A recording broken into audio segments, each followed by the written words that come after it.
Kasal po ba sila, sir? To answer your question, hindi po. Hindi po sila kasal. Doon sa yung story ko doon sa video ko wherein merong isang babae na ginagawa niya yung partner niya ng mga kasinungalingan para takutin na ipapapulis, ipapavowsy, o yung violence against women and their children. Tapos to manipulate him na lahat ng sweldo ibibigay, lahat ng gusto niya sundin, lahat ng luho niya.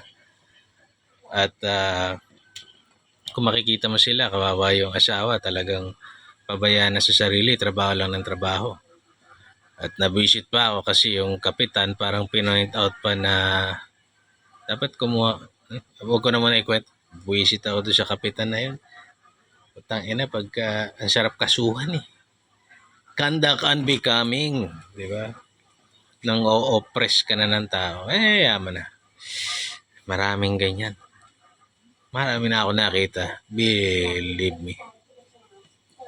Ngayon, so, ayun, basahin ko na yung yung message mo.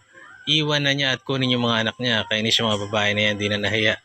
Sa totoo lang, dahil lahat ng mga nagpapayo sa barangay, ng mga timang-timang na barangay, purong lagi pabor dun sa babae. Ang laging narrative, kukunin ng asawa mo yung mga anak mo, handa ka ba?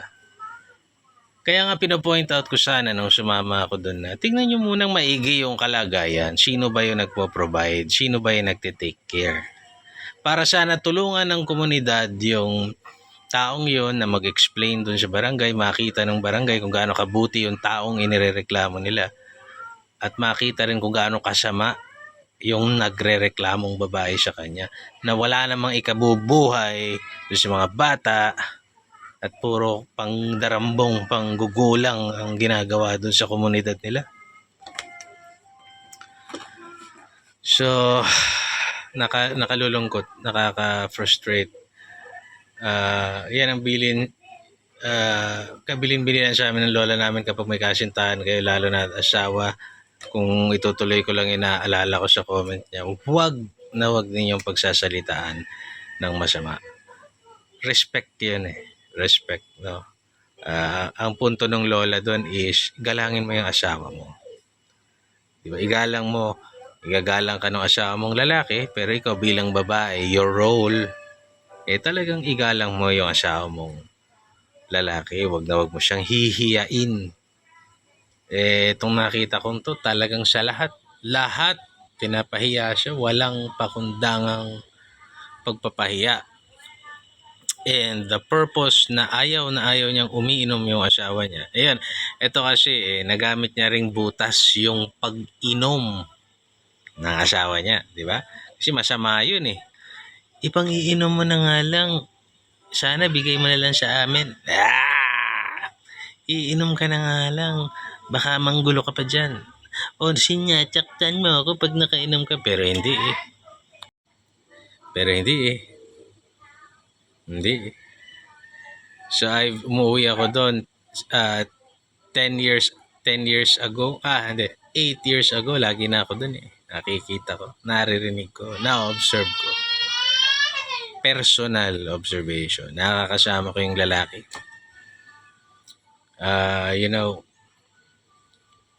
Ayaw niyang umiinom yung asawa niya na hindi naman lasenggo because ayaw niyang nakakapagkwento ng mga hinanakit sa amin o sa ibang tao o kay nanay, yung nanay ng misis ko, yung lalaki. Kaya sa totoo lang, naawa ako doon sa lalaki kasi nanginginig siya. Hindi dahil natatakot lang siyang makulong. Understandable yon, kahit gaano ka katigas, kung makukulong ka, matatakot ka. Ako, iiyak siguro. Pero natatakot siyang ilayo yung mga anak niya at matulad doon sa mga anak sa una ng partner niya. Ulitin ko, mga anak sa una ng partner niya na mga pariwara, na mga tila bagay binubugaw sa foreigner o sa kusinong matanda. At yung ibang napabayaan sa kustodiya ng kanyang mga magulang na napapabayaan naman. syempre, yung lalaki, gusto niya nasa poder niya yung bata kasi napo-provide niya. Masisiguro niya siya ng yung perang kinikita niya doon mismo sa bata mapupunta.